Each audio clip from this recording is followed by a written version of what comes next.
The polls closed nearly 24 hours ago, but there are still a handful of races yet to be decided. One of those, the high-profile battle between incumbent U.S. Representative Lauren Boebert and her opponent, Democrat Adam Frisch. Good evening. I'm Heather Skold. And I'm Bart Bedsole. Tonight, the Congressional District 3 race between Republican Lauren Boebert and Democrat Adam Frisch is too close to call. Here are the numbers as they stand right now. Frisch leads by just 73 votes.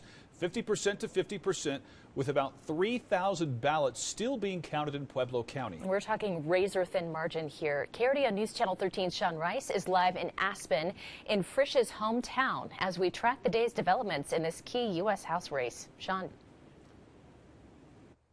Yeah, Bart and Heather, here in Aspen, Adam Frisch has tallied nearly 80% of the vote, but the surprises came further west, where Boebert's margins of victory in Mesa County have dwindled compared to previous years, and even in her hometown, Garfield County, where the race really isn't close.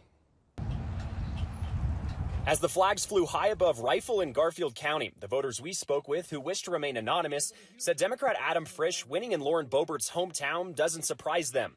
Boebert lost in Garfield County in 2020 by nearly 2,000 votes. I would have lost money on that bet, because as somebody who goes up to Rifle or through Rifle for outdoor recreation, like that to me is a very conservative district. Charles Buscemi lives in Mesa County, where Boebert rallied her supporters around hopes day of in-person votes would propel her to victory. We know that a lot of Republicans have waited for today to vote. We have just under 2,900 ballots that will be running. The ballot processing teams will be opening up and will be running through the scanner. Garfield County Clerk Jean Alberico says many of those votes are late stragglers. The most populous county in the district, Pueblo, still has 6,000 ballots to process as well. The clerk and recorder there is hopeful they will finish counting ballots Wednesday night, but there is a chance it could stretch on into Thursday.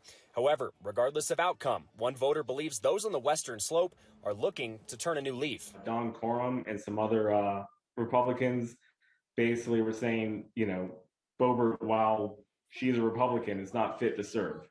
And I think that probably carries some weight with some of what we would think of as like the more traditional country before party Republicans. Boebert told her supporters last night in Grand Junction that she would be flying back to Washington today. As for Frisch, we expect to meet with him later this evening. Reporting live in Aspen, Sean Rice, KRDO News Channel 13. An update tonight at 10. Sean, thanks.